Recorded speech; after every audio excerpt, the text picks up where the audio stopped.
The train whistle pierced through the morning mist as Clara Whitmore pressed her face against the grimy window, watching Missouri fade into memory.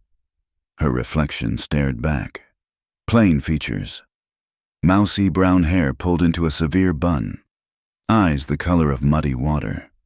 26 years old and already resigned to spinsterhood. Until that advertisement in the Matrimonial Times changed everything. She clutched the worn photograph in her lap, studying the man who would be her husband, Jonas Hartwell. The image showed a tall figure in work clothes, his face turned slightly away from the camera. The marriage broker, Mrs. Pemberton, had been sparse with details.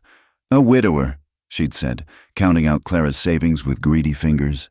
Owns land, needs a wife, won't expect much. Won't expect much.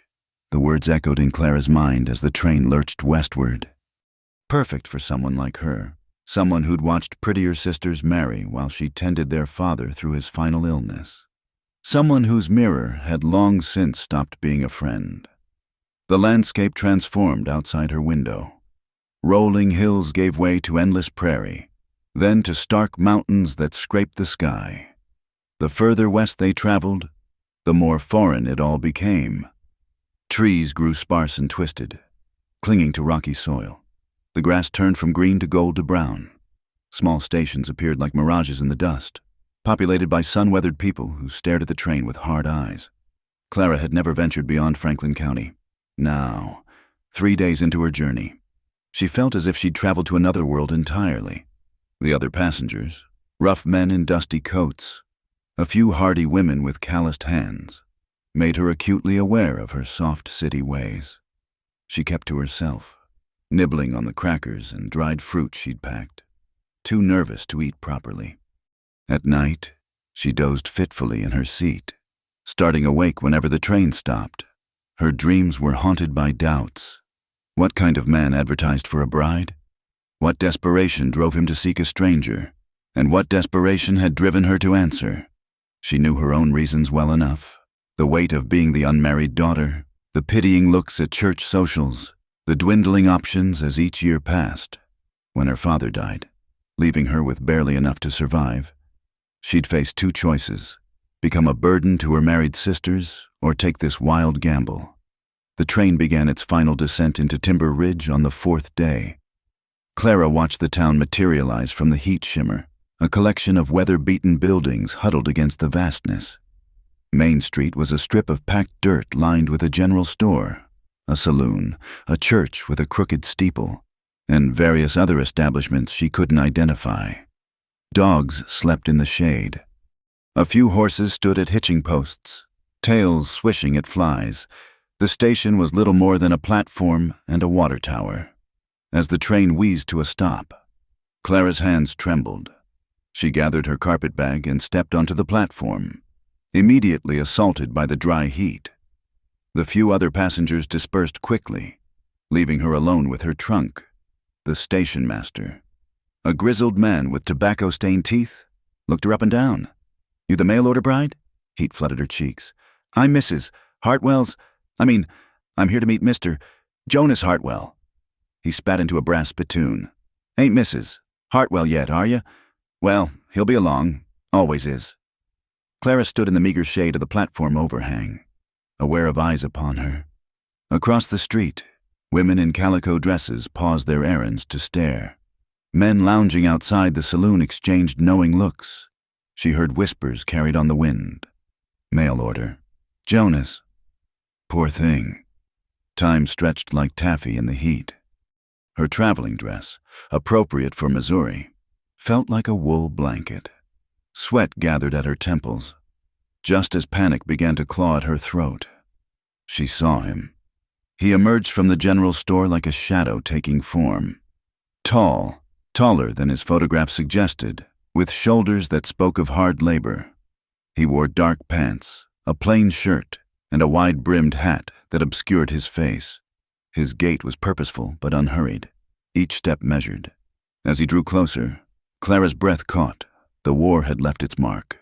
A scar ran from his left temple to his jaw, pale against sun-darkened skin. His eyes were gray as winter sky, set deep in a face that might have been handsome before hardship carved its lines. He was perhaps 35, though he carried himself like a man who'd lived longer. He stopped before her, removed his hat. His hair was dark, threaded with premature gray. Those gray eyes studied her with an intensity that made her want to shrink into herself. His mouth, full lips that might have smiled once, remained a firm line. Clara waited for him to speak. The silence stretched. Finally, she ventured, "Mr. Hartwell, I'm Clara Whitmore." He nodded once. A sharp dip of his chin. No words. He reached for her trunk, lifting it as if it weighed nothing, then gestured toward a wagon waiting at the end of the platform. The ride to his property took 2 hours. 2 hours of silence broken only by the creak of wheels and the occasional snort from the horses. Clara tried twice to make conversation, commenting on the landscape, asking about the town, but received only nods or headshakes in response. The road wound through increasingly desolate country. Red earth stretched in all directions, broken by clusters of scrub brush and the occasional twisted tree. Mountains loomed in the distance, their peaks snow-capped despite the heat. No neighbors, no signs of life save for circling hawks and the rare jackrabbit. The ranch, when it finally appeared, made Clara's heart sink. A small wooden house, weathered to gray, sat like a forgotten toy in the vastness. The barn leaned slightly. Fence posts stood at drunken angles. A vegetable garden had gone to seed, conquered by weeds. Jonas helped her down from the wagon, his hands careful not to linger. He carried her trunk inside, showing her through rooms that smelled of dust and disuse. The kitchen held a stove, a table, 2 chairs. The main room had a fireplace, a rocking chair, little else. He paused at a doorway, gestured inside. Her room, she understood. A narrow bed, a washstand, a small window overlooking the endless prairie. He left her there, returning to his work without ceremony. Clara sat on the thin mattress, still in her traveling clothes, and wondered what she'd done. Through the window, she watched him tend to the horses, his movements efficient and gentle. He never looked back at the house, as the sun began its descent, painting the mountains purple and gold. Clara unpacked her few belongings, her mother's Bible, 2 everyday dresses and 1 for Sunday, her writing box with paper and ink, the needlework she'd never finished. Each item seemed foolish in this sparse place, remnants of a life that no longer existed. She found the kitchen and began exploring. A few supplies in the larder, water in a barrel by the door. She could at least make supper, prove herself useful. As she worked, lighting the stove, peeling potatoes she'd found, she felt him watching from the doorway. When she turned, he was gone. They ate in silence, sitting across from each other at the small table. She'd managed a simple meal, potatoes, beans, cornbread from mix she'd discovered. He ate steadily, methodically, his eyes on his plate. When he finished, he nodded, approval, and stood to leave. "Mr. Hartwell," she said, surprising herself. He paused. I know this arrangement is unusual, but I want you to know I'm a hard worker. I'll keep house and tend the garden. I won't be a burden." Something flickered in those gray eyes. He studied her for a long moment, then placed his hand briefly on the table near hers, not touching, just near. Then he was gone, the door closing softly behind him. That night, Clara lay in the narrow bed listening to the alien sounds of her new home. Wind whistled through gaps in the walls. Coyotes called in the distance. The house settled with mysterious creaks. She pulled out her journal, writing by lamplight.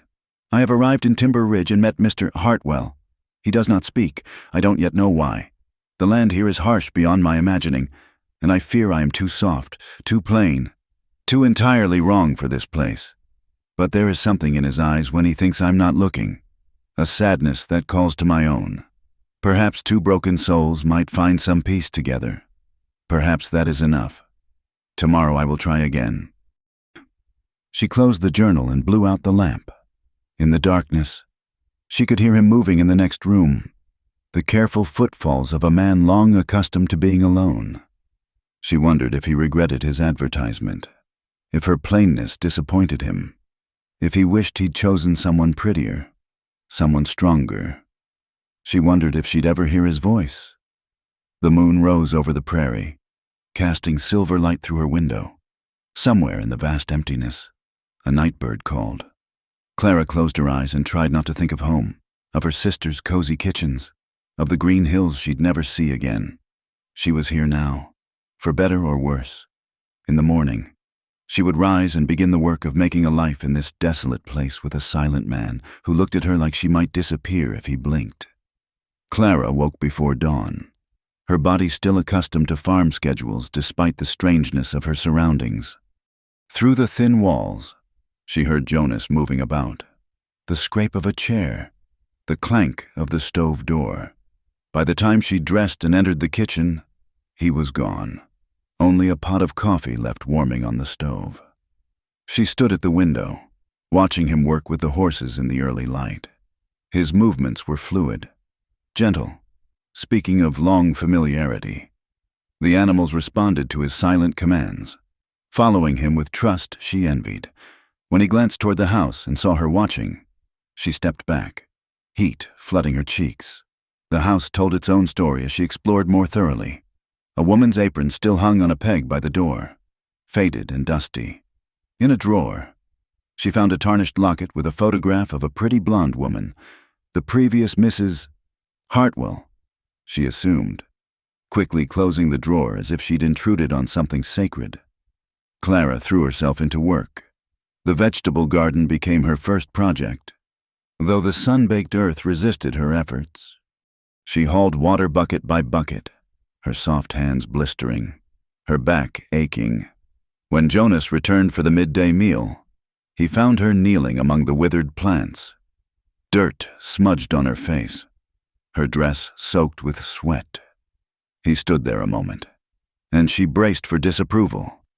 Instead, he disappeared into the barn and returned with leather gloves, offering them silently. They were far too large. His hands dwarfed hers, but she accepted them gratefully. Days fell into a rhythm. She rose early, prepared breakfast, biscuits, gravy, whatever preserved meat she could find. He ate without comment, though she noticed he cleaned his plate. While he worked the ranch, she attacked the house with determined fury, scrubbing floors, beating rugs, washing windows until they gleamed. The physical labor was harder than anything she'd done in Missouri, but it kept her mind from dwelling on the silence that pressed against her like a living thing. Evenings were the hardest. They sat across from each other at dinner. The only sounds the clink of forks on plates and the wind rattling the windows. She found herself talking just to fill the void. About her day. About Missouri. About nothing important. He listened, or seemed to, his gray eyes following her movements, but never responded beyond a nod or shake of his head. One evening, frustrated by another silent meal, she asked directly, "Can you not speak at all?" His jaw tightened. He set down his fork with careful precision and left the table. She thought she'd offended him beyond repair, but he returned moments later with a piece of paper and pencil. In blocky letters, he wrote, "Not since the war." Clara stared at the words, her throat tight. "Were you injured?" He touched his throat, a brief gesture, then wrote again. "Prison camp, Arkansas. They had ways of making men scream until they couldn't anymore." The pencil trembled slightly in his hand. Clara reached across the table, not quite touching him, and whispered, "I'm sorry." He looked at her then, really looked at her, and she saw past the hardness to something raw and wounded underneath. He gathered the paper and pencil and retreated to his room, leaving her alone with the weight of understanding. She began leaving him notes, small things at first. Eggs gathered. Mending done. Soup on the stove. He never responded in writing, but she sometimes found things left for her in return. A bunch of wildflowers on the kitchen table, a smooth stone placed beside her coffee cup. Once, a small carved wooden bird that she treasured like gold. 2 weeks into her new life, Clara decided to venture the 2-hour ride to town for supplies. Jonas hitched the wagon for her, his face troubled. He handed her a list and money, then stood beside the wagon as if wrestling with something. Finally, he reached up and tucked a strand of her hair behind her ear, the first time he'd touched her deliberately. The gentleness of it made her breath catch. Timber Ridge greeted her with curious stares and whispers. In the general store, Mrs. Dougherty, the proprietor's wife, looked her up and down with sharp eyes. "So, you're the one who married Jonas Hartwell," she said, making it sound like an accusation. "Yes, ma'am," Clara replied, focusing on her list. "Brave of you, or foolish. Man like that, damaged goods from the war, can't even speak proper. And after what happened to the first one—" "The first one?" Clara couldn't help asking. Mrs. Dougherty leaned in conspiratorially. "Amelia, pretty little thing, couldn't handle the isolation. One day Jonas came home and found her gone. Took off with a traveling salesman, they say. Left him with nothing but silence and that ranch falling to pieces." Clara gathered her purchases with shaking hands. As she loaded the wagon, she caught sight of Jonas across the street. He'd appeared silently, as was his way, leaning against the smithy wall. 3 men had cornered him there, their postures aggressive. "Still playing mute, Hartwell?" one sneered. "Or maybe you just got nothing worth saying." Jonas stood still as stone, but Clara saw his fists clench. "Got yourself another woman to warm your bed, I hear," another added. "Hope this one's got a stronger stomach than the last." Clara marched across the street, her fear overridden by indignation. "Mr. Hartwell, I've finished with the shopping," she said clearly, sliding her arm through his. "Shall we go home?" The men stepped back, surprised by her boldness. Jonas looked down at her, and she saw something flicker in his eyes. Surprise, gratitude, perhaps even admiration.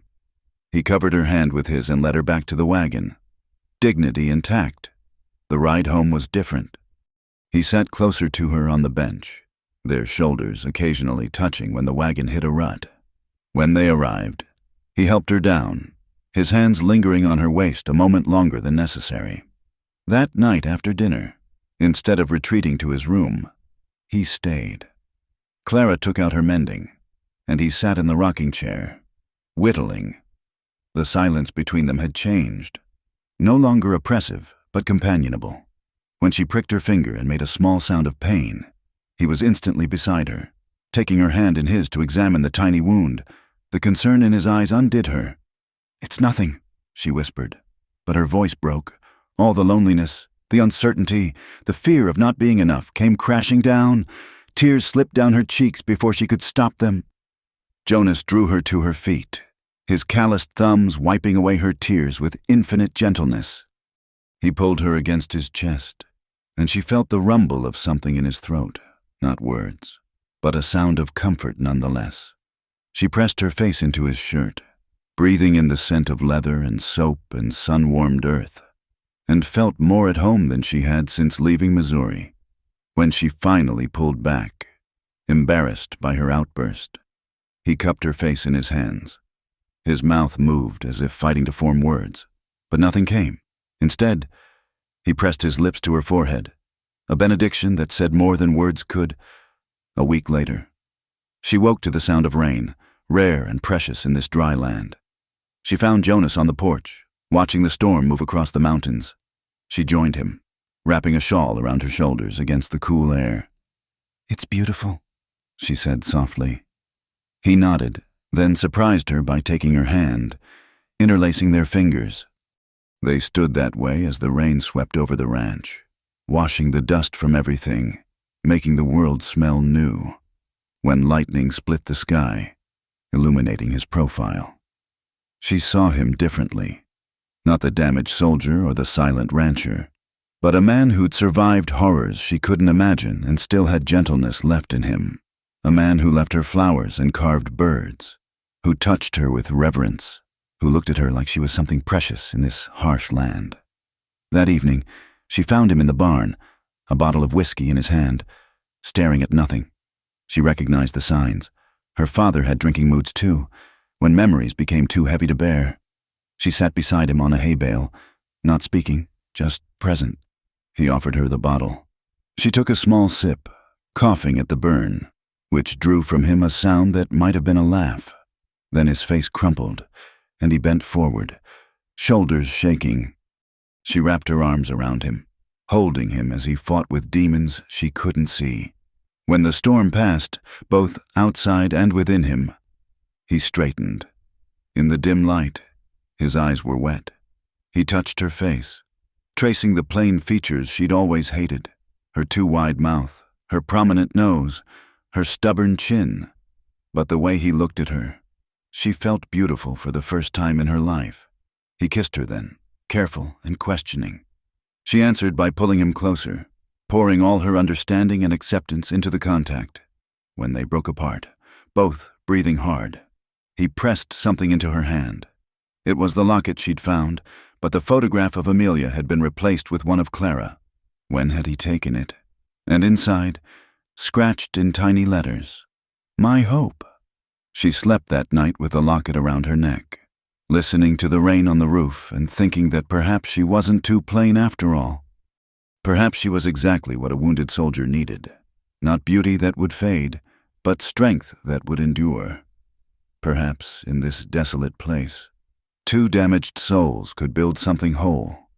The change in their relationship was like spring arriving in the desert, gradual, then sudden.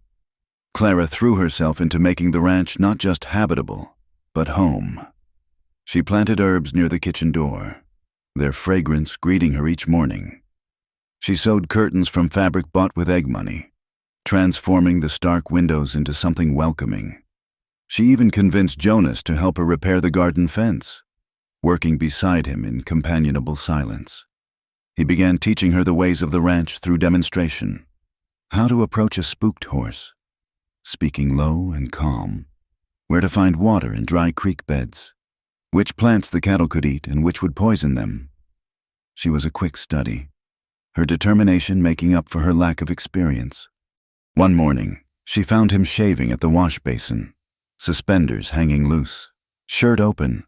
She should have retreated, given him privacy, but something held her there. The morning light caught the planes of his chest, the scars that mapped battles she'd never know. He saw her in the mirror and stilled, razor poised. She entered the room, took the razor from his hand. "Let me," she said quietly. He sat, tilting his head back, trusting her with the blade at his throat. Her hands were steady as she scraped away the lather, revealing the strong jaw beneath. When she finished, she couldn't resist running her fingers along his smooth cheek. He caught her hand, pressed it flat against his chest, where his heart beat strong and fast. His other hand tangled in her hair, loosening pins until it tumbled around her shoulders. The hunger in his eyes made her knees weak, but he only kissed her palm before releasing her. Market day became their routine. Every 2 weeks, they'd make the journey to town together. Jonas never left her side now, a silent guardian against the whispers and stares. Some folks had warmed to them. Mr. Patterson at the bank always tipped his hat, and the minister's wife had invited Clara to the quilting circle. But others remained suspicious of the mail-order bride and her mute husband. One particular day, they encountered trouble.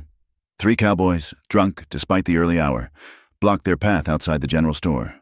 Well, the largest one slurred. The dummy and his homely bride.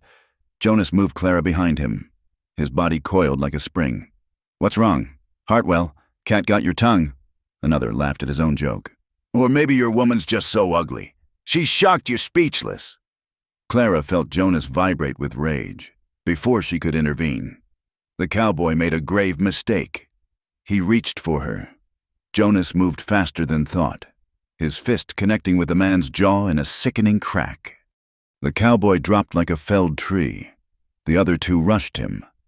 Jonas fought with the efficient brutality of a soldier, but they were younger, fresher, when one pulled a knife. Clara didn't think. She grabbed the nearest object, a shovel leaning against the storefront, and brought it down hard on the knife wielder's wrist. The weapon clattered away. Jonas dispatched both men in quick succession, then turned to Clara, checking her for injury. She was shaking but unhurt. Around them, townsfolk had gathered. Sheriff Morrison pushed through the crowd, taking in the scene. "They attacked us," Clara said firmly. "These men accosted us. My husband defended us." The sheriff knew Jonas from before the war. She could see it in his eyes. He nodded slowly. "Get on home, folks. Boys, you're spending tonight in jail." As they drove away, Clara saw Jonas's knuckles were split and bleeding. She took his hand, kissing each wound. He made a sound in his throat. Frustration, she thought, at his inability to speak. She squeezed his hand. "You protected me. That's all that matters." Back home, she tended his wounds while he sat still as stone. When she finished, he pulled her onto his lap, burying his face in her neck. She felt moisture there, tears he wouldn't let her see. She held him, rocking slightly, understanding the weight of violence for a man who'd seen too much of it. That night, she couldn't sleep. The house felt different, charged with unspoken emotion. She heard his footsteps in the hall, pausing outside her door. Before she could lose courage, she called softly. "Jonas?" The door opened. He stood silhouetted in moonlight, wearing only pants and an undershirt. She sat up, covers pooling around her waist. "I don't want to be alone tonight." He hesitated, then entered, closing the door behind him. The bed dipped under his weight. They lay side by side, not touching, the space between them electric. Then she turned to him, and he gathered her close, her head on his chest, his arms strong around her. She felt safe, cherished, desired. His hand stroked her hair, down her back, careful and reverent. When she tilted her face up, he kissed her deeply, all his unspoken words pouring into the connection. But when her hands moved to the buttons of his shirt, he caught them gently, pressing them to his chest in a gesture that said, "Not yet." She understood. This wasn't about propriety, but about doing things right. They'd married as strangers. He wanted to court her properly, even in his silence. So she settled against him, content with his warmth, his solid presence, the promise of more when the time was right. Days passed in sweet anticipation. He found excuses to touch her, steadying her as she climbed from the wagon, brushing flour from her cheek, standing close as she showed him something in her garden. She responded in kind, straightening his collar, resting her hand on his arm, leaning into him as they watched sunsets from the porch. One evening, she found him in the barn with a mare about to foal. The horse was struggling, frightened. Clara had never witnessed a birth, but she stayed, following Jonas's gestures. Together they soothed the mare through the long hours, Clara singing softly while Jonas's strong hands guided the foal into the world. When the baby finally stood on wobbling legs, Jonas turned to her with such joy on his face it took her breath. He pulled her close, spinning her around, and she laughed, the first real laugh since arriving in Timber Ridge. He set her down slowly, his hands framing her face, and kissed her until she was dizzy. The quilting circle proved another trial. Clara attended at Mrs. Miller's invitation, hoping to build friendships, but the women's conversation centered on their absent neighbor. "Poor dear," Mrs. Daugherty said, not looking at Clara. "Married to a man who can't even say, 'I love you.' How dreadful." "Some say he's touched in the head," another added. "The war broke something that can't be fixed." Clara set down her needle carefully. "My husband says everything I need to hear without words. He tells me I'm cherished in the way he saddles my horse so I can ride. He says I'm beautiful when he brings me wildflowers. He shouts his love in every gesture, every look. I pity women whose husbands have voices, but nothing worth saying."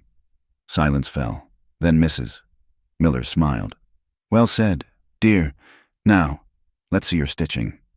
The ride home was quiet, Clara still bristling from the encounter. Jonas sensed her mood, pulling the wagon off the road near a grove of cottonwoods. He helped her down, leading her to the shade. There, he'd somehow prepared a surprise. A blanket spread with simple food, wildflowers in a jar. As they ate, she told him about the quilting circle. His face darkened, but she touched his hand. They don't understand. How could they? They've never been looked at the way you look at me." He studied her face, then pulled out his pencil and paper. For a long time he wrote, crossing out words, starting again. Finally, he showed her, "You are not plain. You are necessary. Like water in the desert.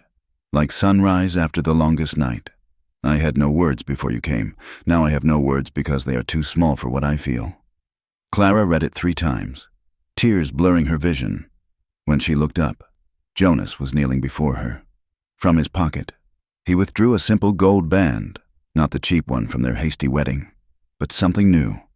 He held it out, his eyes asking what his voice couldn't. She understood. He wanted to marry her again, properly, as the woman he'd chosen rather than the stranger he'd sent for. "Yes," she whispered. "Yes, Jonas. Always yes." He slipped the ring on her finger, kissing her hand, her wrist, drawing her down to the blanket. This time, when she reached for him, he didn't stop her. Under the cottonwoods, with the sun painting patterns through the leaves, they came together as husband and wife in truth.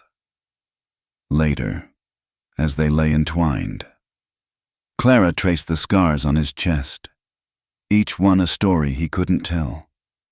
She kissed them all, accepting his past as he accepted her plainness. He made sounds against her throat, not words, but something deeper, primal, that spoke of possession and protection and promise. The sun was setting when they returned home. As Jonas tended the horses, Clara stood in the doorway of the house, her house now, truly, and felt a contentment she'd never known. She wasn't the pretty sister or the one with prospects. She was Clara Hartwell, beloved wife of a silent man who spoke volumes with his heart. That night, Jonas moved his few belongings into her room. They pushed the narrow bed against the wall and brought in the larger one from his old space. As they worked together, Clara caught him smiling, a real smile that transformed his scarred face into something beautiful. She realized then that they were both healing.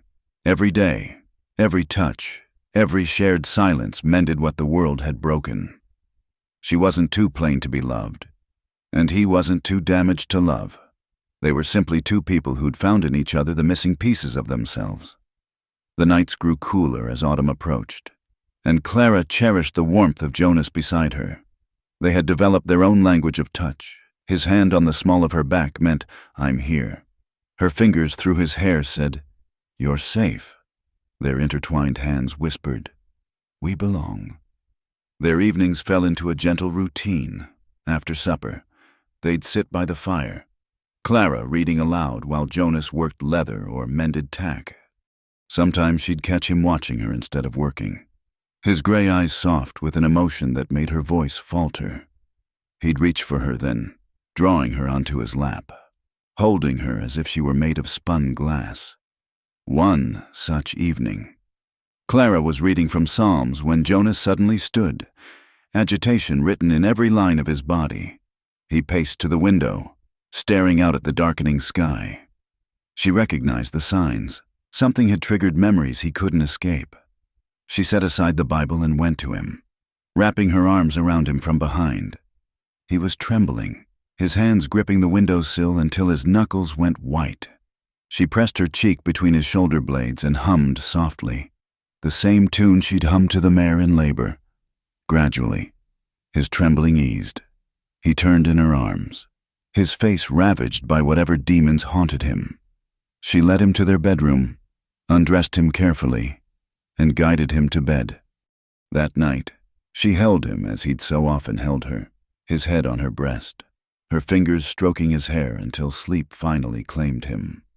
In the morning, she woke to find him watching her, propped on one elbow. The early light softened his scarred features, and his eyes held such tenderness it made her throat tight. He traced her face with one finger, her brow, her cheek, her lips, as if memorizing every line. "I'm not going anywhere," she whispered.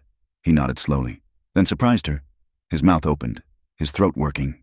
"K-cla—" The sound was rough, broken, barely recognizable, but it was there, a piece of his voice, fighting to return. Clara sat up, heart pounding. "Jonas!" He touched his throat. frustration and hope warring on his face.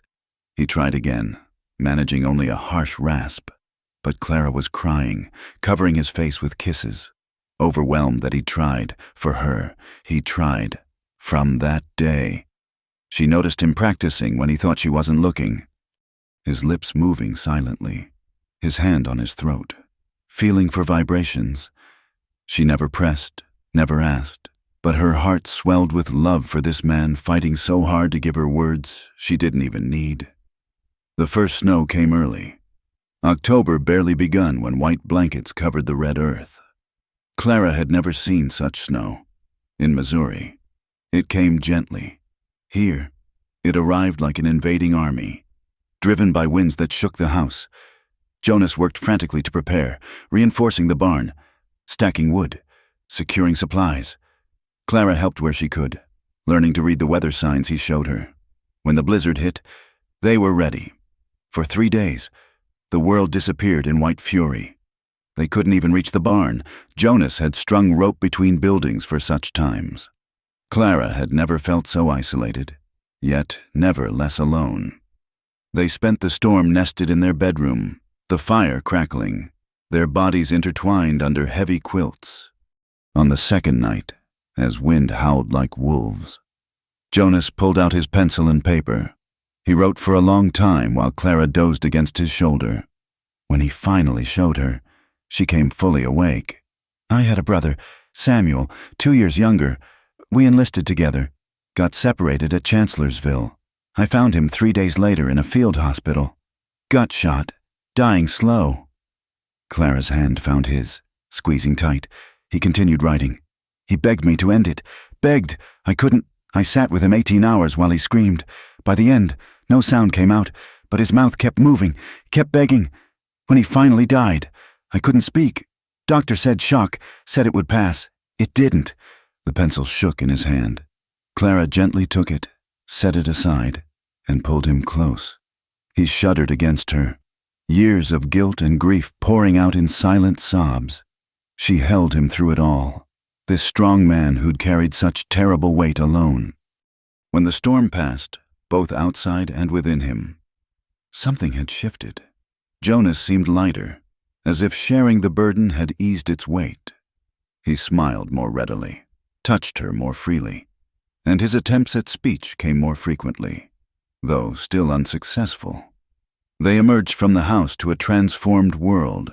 Snow lay thick and pristine, turning the harsh landscape into something magical. Jonas helped Clara onto one of the gentler horses, and they rode out to check the cattle, finding them huddled but safe in a grove he'd known would shelter them. On the way back, they stopped at a high ridge overlooking the valley. The view was breathtaking. White earth meeting blue sky, mountains rising like temples. Jonas dismounted and helped Clara down. Keeping her close in the cold, they stood in silence. But it was their silence, comfortable, complete. Then Jonas turned her to face him, his hands framing her face. His mouth moved carefully, deliberately. No sound emerged, but Clara read the words on his lips. I love you too, she whispered back, tears freezing on her cheeks. So much, Jonas, so much. He kissed her there on the ridge, with the whole world white and new around them. When they finally returned home, nearly frozen but glowing with happiness, Clara felt they'd crossed some invisible threshold. They were no longer two wounded souls finding solace. They were one unit, forged by trial and tenderness into something unbreakable. That night, as they lay entwined, Jonas traced letters on her bare shoulder with his finger. It took her a moment to understand. He was writing words on her skin. Beautiful, he wrote. Then mine. Then over her heart. Forever, she caught his hand, kissing each fingertip. Yours, she agreed. Always and forever yours. The snow continued to fall, sealing them in their private world. Clara had never been happier. She'd come west expecting nothing but survival, a business arrangement with a stranger. Instead, she'd found a love deeper than words, stronger than silence. In the morning, she'd make breakfast, and Jonas would try again to speak. Maybe he'd manage another broken syllable. Maybe not. It didn't matter. He'd already told her everything she needed to know in the way he looked at her, like she was his sunrise after the longest night, his water in the desert, his last and brightest hope. Outside, the wind picked up again, promising more snow. Clara pressed closer to Jonas, feeling his heartbeat against her back, steady and strong. Let the storms come, she thought. They had built something here that no blizzard could destroy, a love that transcended words, a bond that silence had only made stronger. She was no longer the plain spinster from Missouri. She was Clara Hartwell, beloved wife, keeper of secrets, guardian of a wounded warrior's heart. And he was no longer the broken soldier, mute and alone. He was Jonas, her Jonas, who spoke volumes in the sanctuary of their bed, whose scarred hands wrote poetry on her skin, whose eyes promised her mornings for the rest of their days. The fire burned low, casting dancing shadows on the walls. Soon they'd need to add more wood, face another day of winter's trials, but for now, Clara lay in the circle of her husband's arms and knew herself completely, utterly, irrevocably home. Winter's grip slowly loosened as March arrived, bringing with it the spring thaw and new troubles. The whispers in town had grown louder, more vicious. Clara noticed it first at the general store, conversation stopping when she entered, eyes following her with undisguised contempt. "Shameless," she heard Mrs. Thornberry hiss to her companion. "Living in sin with that broken man, no proper wedding ceremony, just papers signed, and him unable to even speak the vows." Clara's hands trembled as she gathered her purchases, but she held her head high. Jonas waited outside with the wagon, and she saw the tension in his shoulders. He'd heard them too. The hostility came to a head one afternoon when Tom Morrison, the sheriff's nephew, arrived at their ranch with 2 other men. Clara was hanging laundry when they rode up, their intentions clear in their swagger and smirks. "Afternoon, Mrs. Hartwell," Tom said, the title dripping with mockery. "If that's even your real name, heard tell there wasn't no proper ceremony? Makes a body wonder what exactly you are to old Jonas here." Jonas emerged from the barn, his face dark with warning. He moved to stand beside Clara, his presence a shield. Now, Tom continued, dismounting. "No need for theatrics. We're just concerned citizens, making sure everything's proper. Wouldn't want folks thinking our town harbors loose women." The word hit Clara like a slap. Jonas stepped forward, but Tom's hand went to his pistol. "I wouldn't—" "Hartwell, you already got a reputation for violence. Sheriff might overlook you defending yourself, but attacking concerned citizens? That's jail time." One of the other men laughed. "Maybe we should inspect the house, make sure there's 2 bedrooms. Proper Christian folk don't share a bed without God's blessing."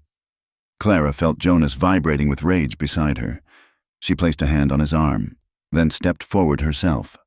"You're on private property, Mr. Morrison. I'll ask you to leave." "Or what?" Tom moved closer, close enough that she could smell the whiskey on his breath. "You'll have your mute lover thrash us. Maybe we should test if you're really married. A proper wife would have her husband's protection. But if you're just some trollop warming his bed..." He reached for her. It happened so fast Clara barely registered the movement.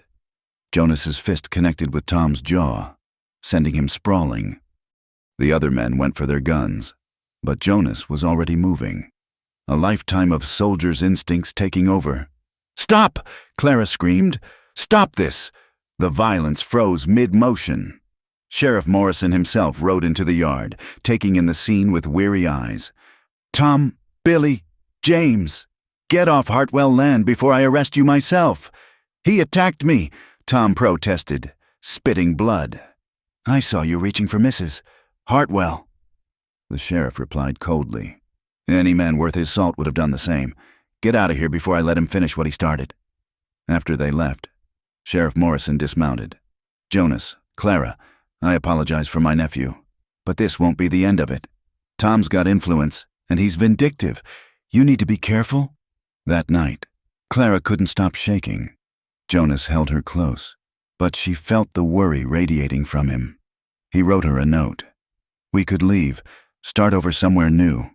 "No," she said firmly. This is our home. I won't be driven away by small-minded people." But the harassment continued. Their fences were cut, letting cattle wander. Someone poisoned their well, forcing them to haul water from the creek. One morning, Clara found harlot painted on their barn in red letters. Jonas grew more withdrawn, more protective. He rarely let Clara go to town alone, and when they did go together, his hand never left his gun. The strain showed in the new lines around his eyes, the way his jaw stayed perpetually clenched. The crisis came when Clara was returning from the quilting circle, one of the few places she still felt welcome. A group of men blocked the road, Tom Morrison at their head. Jonas was at the ranch, unaware of the danger. Well, Tom sneered. The whore alone at last. Clara's hands tightened on the reins. "Let me pass." "I don't think so. See, we've been patient, hoping you'd see sense and leave, but you're stubborn, so we're going to have to be more persuasive." He grabbed her horse's bridle. Clara struck at him with her riding crop, but one of the other men caught her wrist, yanking her from the saddle. She hit the ground hard, pain shooting through her shoulder. "Maybe if we ruin you proper, Hartwell won't want you anymore," Tom said, standing over her. "Then you'll have to leave." Terror flooded through Clara, but also rage. She scrambled for anything, a rock, a stick, but hands held her down. She screamed, fighting wildly, but they were too strong.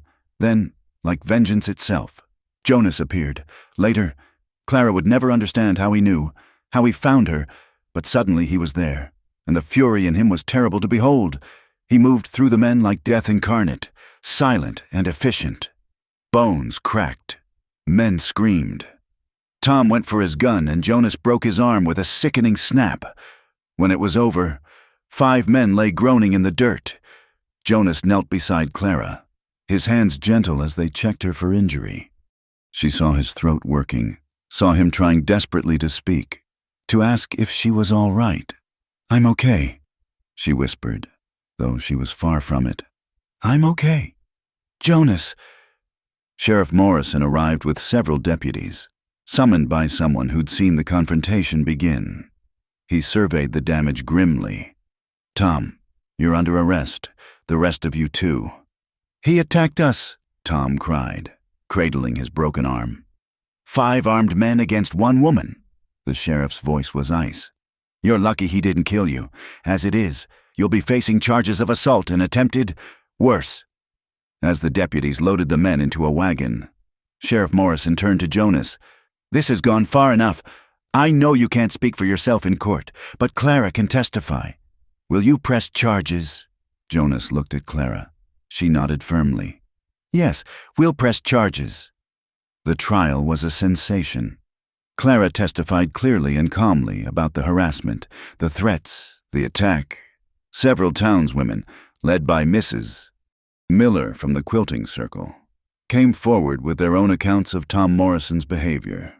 When the judge asked Jonas if he had anything to add, the courtroom held its breath. Jonas stood slowly, his eyes finding Clara's. His throat worked, his mouth opened, and in a voice raw from years of silence, he spoke. "My wife." 2 words, broken and harsh, but clear. The courtroom erupted. Clara was crying, her hands pressed to her mouth.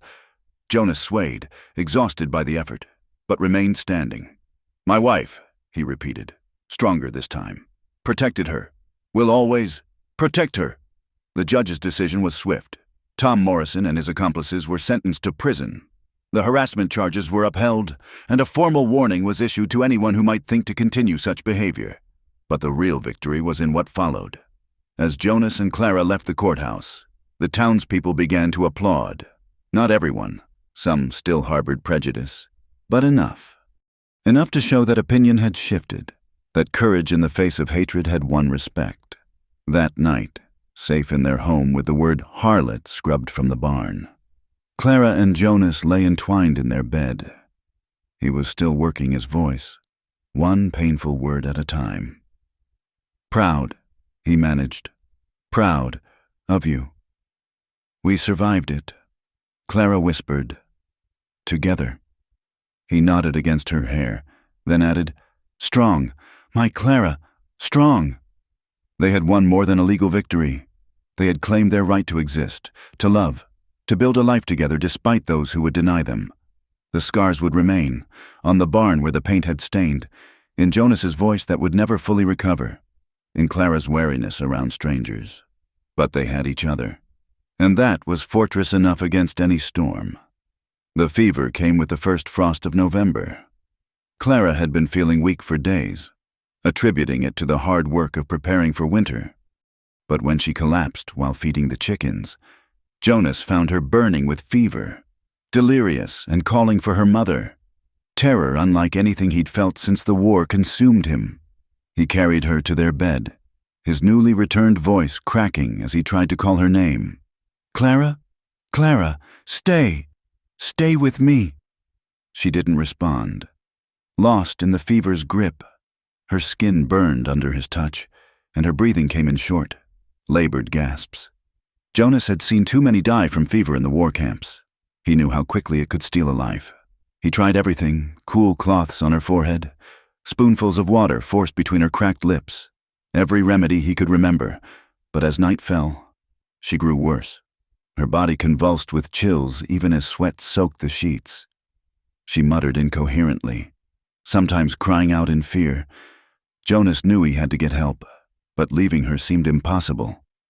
He compromised by carrying her to the wagon, wrapping her in every blanket they owned. The nearest doctor was in Millfield, 20 miles through rough country. But Timber Ridge had only a barber who pulled teeth and set bones. No one who could fight this kind of fever. The temperature had plummeted, and snow began falling as he set out. Jonas drove like a madman, one arm holding Clara against him while the other managed the reins.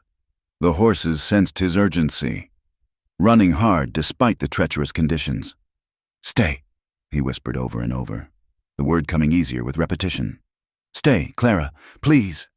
She stirred against him, her fever-bright eyes focusing briefly. "Jonas?" Her voice was barely a whisper. "I'm sorry. Sorry I'm not prettier, not stronger. No!" he said fiercely, the word clear despite his damaged voice. "Beautiful. Strong. My Clara." She slipped back into delirium, but he kept talking, his voice growing stronger with desperation. He told her about the first time he saw her at the station, how her plain dress couldn't hide her grace. He told her about every moment he'd fallen more in love, her determination in the garden, her fierce defense of him in town, the way she'd held him through his nightmares. The snow thickened, turning the road into a white blur. Jonas navigated by instinct and prayer, the horses struggling through deepening drifts.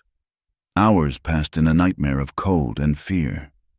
Clara's breathing grew shallower, her skin taking on a gray tinge that terrified him.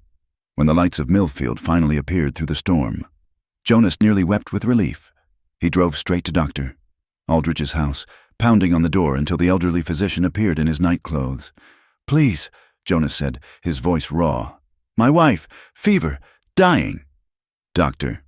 Aldrich took one look at Clara and ushered them inside. His wife, accustomed to emergency visits, quickly prepared a sick room while the doctor examined Clara. "How long has she been like this?" he asked. "Since morning," Jonas managed. "Got worse. Fast." The doctor's face was grim. "It's influenza, the severe kind that's been killing folks all along the frontier. I'll do what I can, but..." He shook his head. "You should prepare yourself, Mr. Hartwell." "No." The word tore from Jonas's throat. "Save her, please." For 3 days, Jonas never left Clara's side. He helped the doctor force medicine between her lips, changed cooling cloths, held her when convulsions racked her body. He talked until his voice gave out completely, then found it again, pushing through the pain because she needed to hear him. He told her their whole story, how empty his life had been before she arrived, how her presence had brought color back to his gray world. He told her about the children he hoped they'd have, the life they'd build, the years they'd share.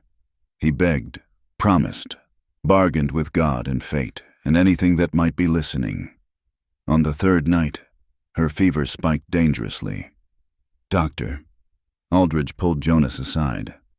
"If she's going to break, it'll be tonight. Either the fever breaks, or—" He didn't finish. Jonas returned to Clara's bedside. She was so still, so pale. He took her hand, feeling how small it was in his, how fragile. The words came without thought, flowing from some deep place that transcended his damaged throat. "Don't leave me. Clara, I was dead before you came. Just walking around dead.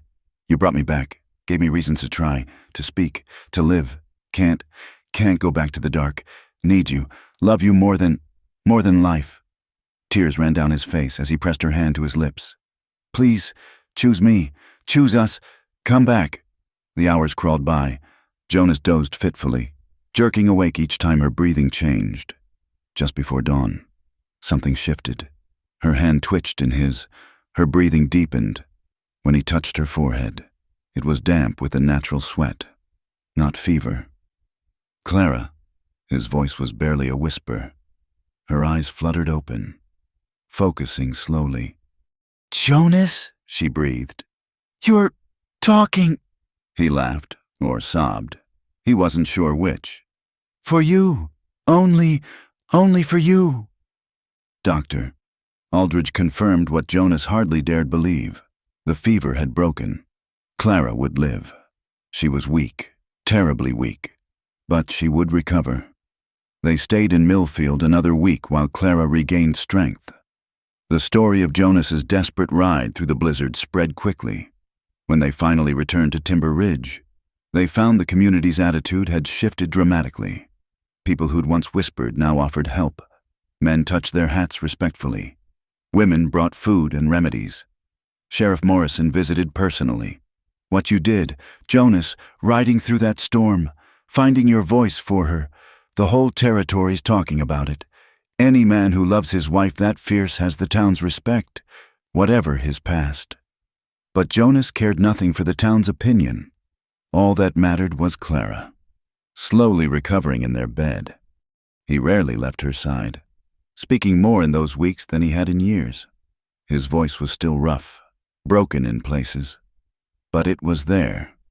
One evening, as Clara sat up in bed for the first time, attempting to eat the broth he'd made, she said quietly, "I heard you, during the fever, every word." Jonas stilled. "You did. You called me back." She reached for his hand. "I was lost in darkness, burning and freezing at once, but I heard your voice, followed it home." He gathered her carefully in his arms, mindful of her weakness.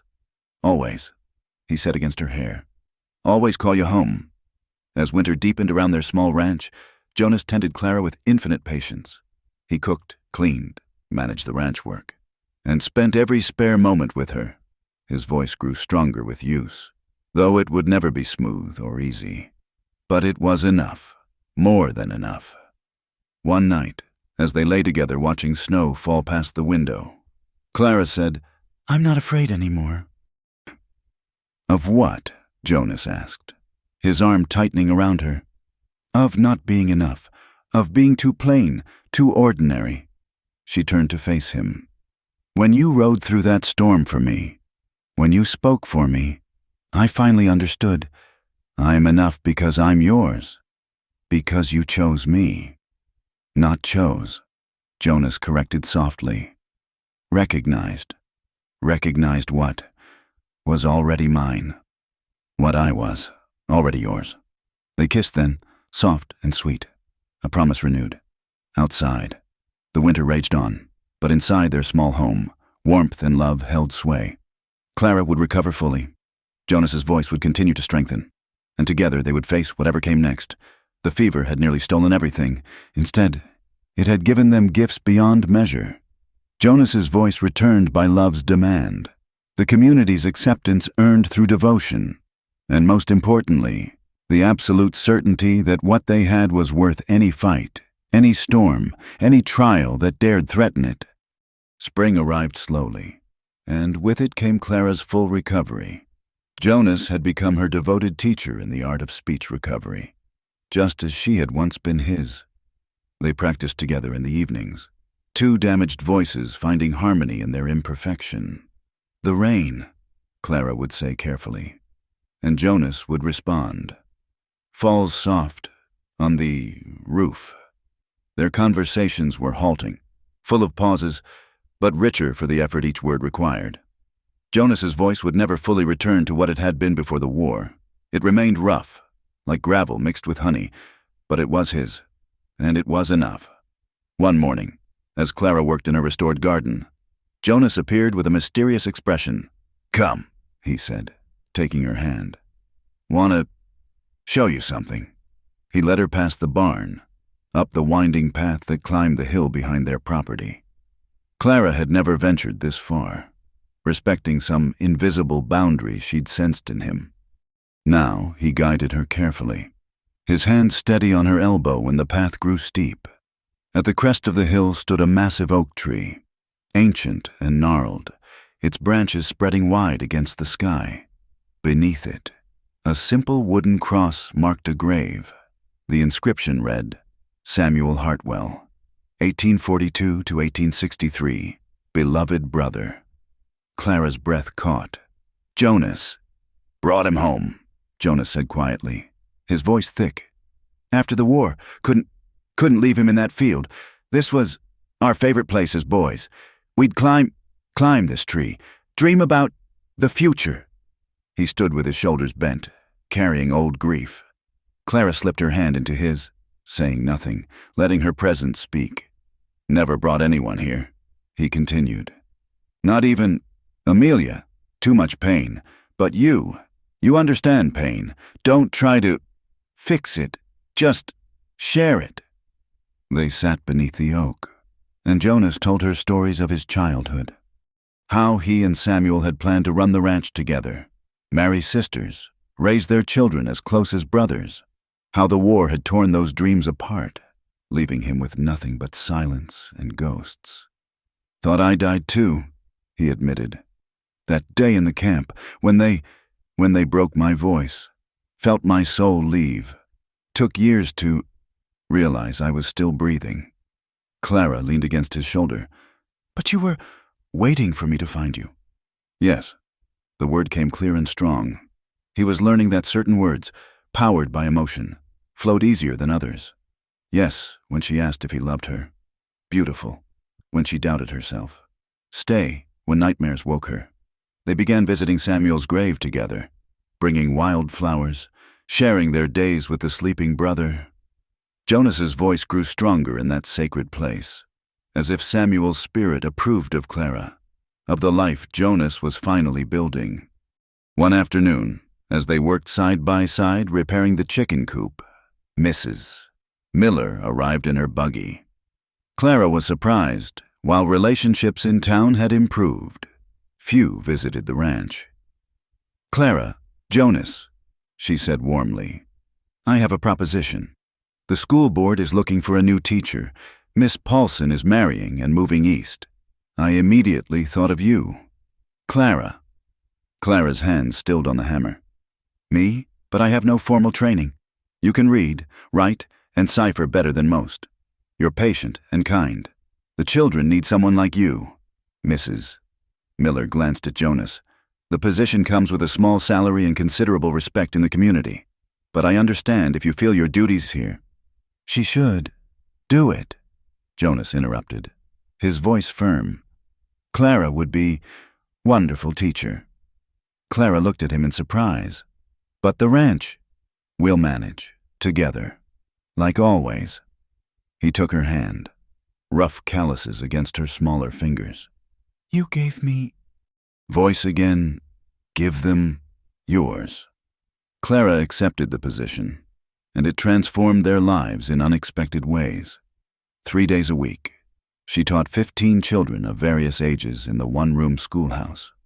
Jonas often drove her in the mornings, and she'd find him waiting when school ended, his eyes soft with pride. The children adored her. She had a gift for reaching the shy ones, the struggling ones, the ones labeled difficult, perhaps because she understood what it meant to feel insufficient. She could see the potential others missed. Jonas, meanwhile, found his own place in this new rhythm. He began bringing her lunch on teaching days, and the children gradually lost their fear of the scarred, silent man. One day, little Emma Patterson fell and scraped her knee badly. Jonas was there in an instant, his big hands impossibly gentle as he cleaned and bandaged the wound, murmuring comfort in his broken voice. Word spread. The man who couldn't speak had tended Emma with a father's care. The woman who'd been called plain was teaching children to see beauty in words and numbers. The couple who'd been outcasts were becoming pillars of the community. One evening in late summer, Jonas led Clara back to the oak tree. The sunset painted the sky in shades of rose and gold, and the earth smelled of sage and coming rain. He'd spread a blanket, set out simple food, even brought a bottle of wine. "Jonas," Clara laughed, delighted. "What's this about?" He helped her sit, then knelt before her, pulling something from his pocket. It was a ring, not store-bought, but crafted from silver with a small turquoise stone, the kind found in the hills nearby. "Clara," he said, his voice stronger than ever. "We married as strangers, in hurry, in fear. Now I want to marry you again, as the woman who saved me, who I love more than life. Will you marry me?" Again, proper this time. Clara was crying, nodding, pulling him close. "Yes," she whispered. "Yes, 1,000 times yes." They were remarried in the church on a crisp October day. The building was full, students and their families, ranchers who'd come to respect Jonas, women from Clara's quilting circle. Jonas stood tall at the altar, his voice clear as he spoke his vows. "I, Jonas, take you, Clara, to have, to hold, in sickness, in health, in silence, in song, till death and beyond. You are my voice, my heart, my home." Clara's vows came through tears. "I, Clara, take you, Jonas. You saw beauty where others saw plainness, found words when I needed silence, gave strength when I had none. You are my courage, my peace, my forever love." When Reverend Daniels pronounced them husband and wife, again, the church erupted in celebration. As they walked down the aisle, Clara heard whispers, but now they were different. Beautiful couple. Such devotion. An inspiration. That night, in their bedroom lit by candles and starlight, Jonas unpinned Clara's hair with infinite care. "My wife," he said wonderingly, as if testing the words anew.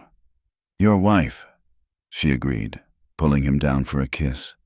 "Yesterday, today, tomorrow, always your wife." They made love with a tenderness born of trial survived, of love tested and proven true. Every touch was a promise, every whisper a prayer of gratitude.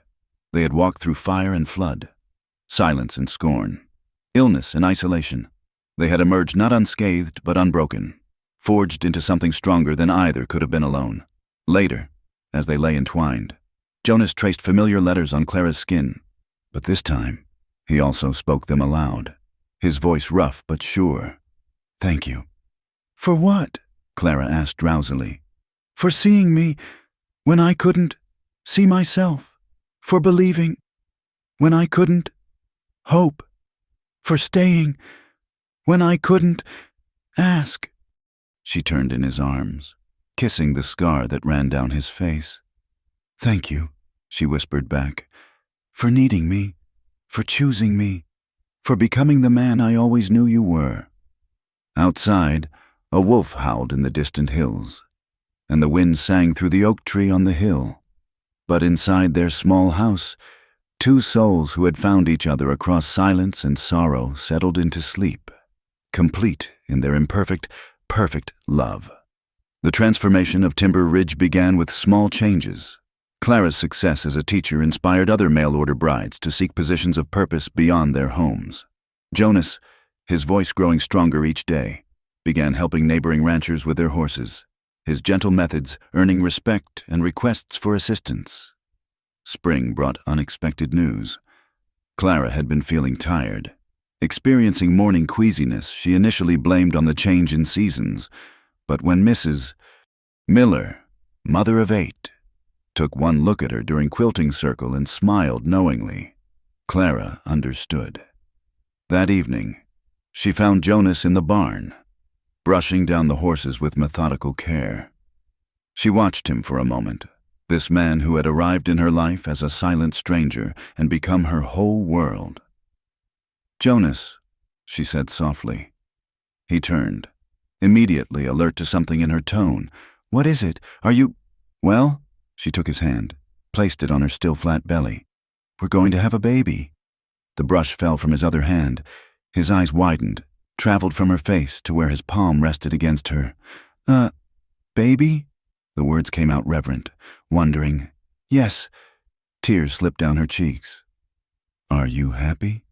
Instead of answering with words, Jonas fell to his knees, pressing his face against her belly. She felt him trembling, heard the broken sounds of joy escaping his damaged throat. When he looked up, his scarred face was wet with tears. "Happy," he managed. "So happy, scared too, but happy." They held each other in the barn as sunset light slanted through the boards. Two people who had thought themselves too broken for such blessings discovering that love had other plans. The pregnancy brought the community even closer. Women who had once whispered about Clara now brought remedies for morning sickness, tiny knitted clothes, advice both wanted and unwanted. Jonas became fiercely protective, trying to do all the heavy work himself, until Clara firmly reminded him she was pregnant, not porcelain. He began working on a cradle in the evenings, carving it with the same careful hands that gentled horses and had once carved her a wooden bird. Clara would sit nearby, sewing tiny garments and reading aloud from whatever book she'd borrowed from the small library in town. One such evening, as summer heat gave way to autumn cool, Clara said, "I've been thinking about names." Jonas looked up from his carving. "What names do you like? If it's a girl, I'd like to call her Hope, because that's what she is. Hope for our future." She paused. "And if it's a boy, Samuel, if that's not too painful." Jonas's hand stilled. He set down his tools and came to kneel beside her chair, taking her hands in his. "Samuel," he repeated, testing the name. "Yes, Samuel would have loved being an uncle. This is a good way to honor him." As Clara's belly grew round with promise, so did their connection to the town. Jonas was elected to the school board, his few but thoughtful words carrying weight in discussions. Clara started a lending library from their home, neighbors dropping by to borrow books and stay for tea. One couple in particular became close friends, Robert and Mary Chen, who ran the new restaurant in town. They had faced their own share of prejudice, and the four of them formed a bond over dinners where Jonas's increasing vocabulary mixed with Robert's stories of coming to America from China. "You give us hope," Mary told Clara one evening. "Seeing how you and Jonas built respect from nothing, it helps us believe we can too." Winter arrived early again, but this time they were ready. The house was warm and snug, the pantry full, the animals well sheltered. Clara was large with child now, moving carefully on the ice. Jonas hovered, protective and tender, making her laugh with his fussing. "I survived influenza," she reminded him. "I can survive having a baby. Different," he said stubbornly. "Can't ride through a blizzard to fix this. Can't fight it with fists. Feel helpless." She drew him close, as much as her belly would allow. "You're not helpless. You're here. That's all I need." The baby came on a clear January night with stars brilliant in the cold sky. Jonas had fetched Mrs. Miller and the midwife hours before when Clara's pains began. He wanted to stay with her, but tradition demanded he wait outside. "No," Clara said firmly between contractions. "He stays. We've broken enough traditions already." So Jonas stayed, holding her hand through the long hours, murmuring encouragement in his broken voice. When she cried out in pain, He cried with her. When she said she couldn't go on, he reminded her of her strength. You crossed half a country alone. He said, tamed a wild ranch and a wilder man, taught children, taught me to hope again. You can do this. Just as dawn broke over the mountains, painting the snow pink and gold, their son entered the world with a healthy wail. Jonas caught him with shaking hands as the midwife guided him, and the look on his face when he placed the baby on Clara's chest was worth every moment of pain. Samuel, Clara whispered, touching the baby's dark hair. Samuel Jonas Hartwell. He's perfect, Jonas said, his voice clearer than it had ever been. Like his mother. The news spread quickly through Timber Ridge. Visitors came with food and gifts, celebrating the new addition to the community. Even some who had been coldest during the early days brought offerings, tacitly acknowledging that the Hartwells had become part of the town's heart. As winter gave way to spring, their life settled into new rhythms. Clara returned to teaching part-time, often with Samuel in a basket beside her desk. The students adored him, taking turns rocking him when he fussed. Jonas expanded his horse training, teaching young men his gentle methods, his voice gaining strength and confidence with each lesson. Their evenings were spent by the fire. Samuel sleeping in the cradle Jonas had carved while they planned and dreamed. They spoke of expanding the ranch, of perhaps taking in an orphan or two when Samuel was older, of all the ways they could use their hard-won happiness to help others. One evening, as they sat on the porch watching another sunset paint the mountains, Samuel sleeping in Clara's arms, Jonas said, "Never thought I'd have this." "Have what?" Clara asked, though she knew. "Peace, love, family, voice to say what matters." He took her free hand. "You gave me all of it. We gave each other," she corrected. "That's how love works." They sat in comfortable silence, the baby stirring slightly in sleep. In the distance, a train whistle announced new arrivals to Timber Ridge. Perhaps another mail-order bride, another soul seeking a fresh start in the unforgiving but ultimately generous West. Clara thought of the frightened woman she'd been stepping off that train platform, convinced she was too plain for love, too ordinary for a remarkable life. How wrong she'd been. Love hadn't required beauty or eloquence.